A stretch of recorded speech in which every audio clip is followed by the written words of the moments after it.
Peggy 16.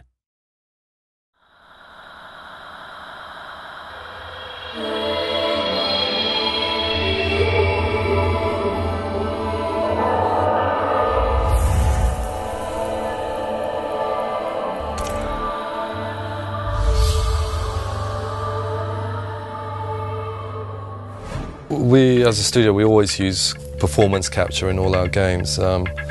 It's a technique that we pioneered in games with our last game. So on Enslaved, we're working with House of Moves to do the performance capture. This is my first mocap experience. Yeah, it's awesome. I did work with Andy on his last project. We've both got a kind of background in physical theatre, which is the kind of theatre where you don't have many props and the actors try and create everything in the imagination of the audience. Performance capture really needs to be clarified. It needs to be explained to people. It's becoming a huge part of the industry. What it involves is bringing actors into a studio, motion capture studio, where we mark them up all on their body and on their faces. They have mics on their heads as well, and they basically perform totally naturally, just like any other actor would in a movie or in a TV show. Okay, I need a few minutes to get this open. You keep watch, make sure no one sees us. We had 3 days of rehearsal before we started any kind of actual capturing, where Tamim and Andy and I got to sit down and really plot out from the beginning each scene. Monkey! Yeah. We got one problem. Yeah, what's that? It's a license to have fun, to create as part of an ensemble. Admittedly, quite a small ensemble, but you know that you're creating an imaginary event. Are they mechs? So these are mechs, not slaves that are coming to attack? Yeah, the mechs. We're reaching a point now where people are beginning to understand there's a necessity, there's a human need in having storytelling impact in gaming in a big way. I think Ninja Theory have been pioneers in that respect. As an attitude towards recording VO, we like to use the on-set recorded stuff as much as possible.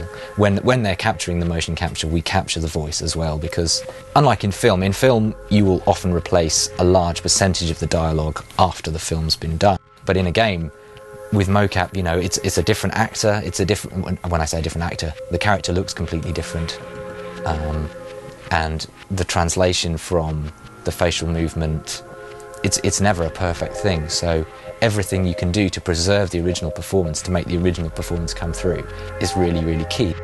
And that sort of made us think about how we record the rest of the VO that isn't for the cutscenes. You're really worried about Monkey damaging stuff because he's shooting stuff. Okay, stand by. And we're on. Looks like the first anchor point is down these tunnels. I need you with me, Monkey. Get up here. Please. Monkey, there's a route up. I've coded the dragon flag to lead the way. All you have to do is follow it. Sure.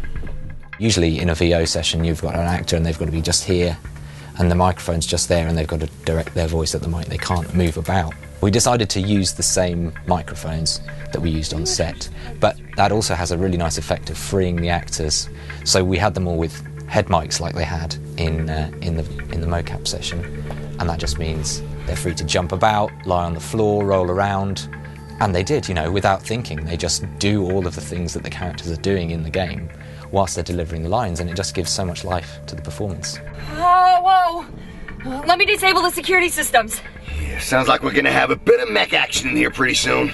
I think there's a lot of parallels between what an actor does and what an animator does. They just happen to use their face instead of the mouse and keyboard.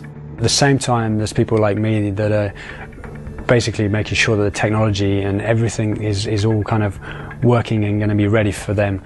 All the cameras really care about is points in space, and that's all that we're retrieving from them. We're also capturing traditional video footage of them because we don't want to lose sense of their performance, so we want to do justice to it and record it like a conventional film, because that's how it's going to be edited together. Are you and Trip? And me and Trip what? Are you together?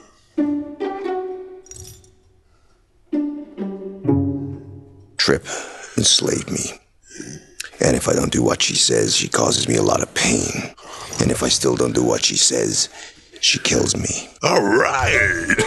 And if you do it right, it draws you totally in and you totally believe that character's real. I'm not the kind of guy to go muscling in. Pigsy. She can hear every word we say.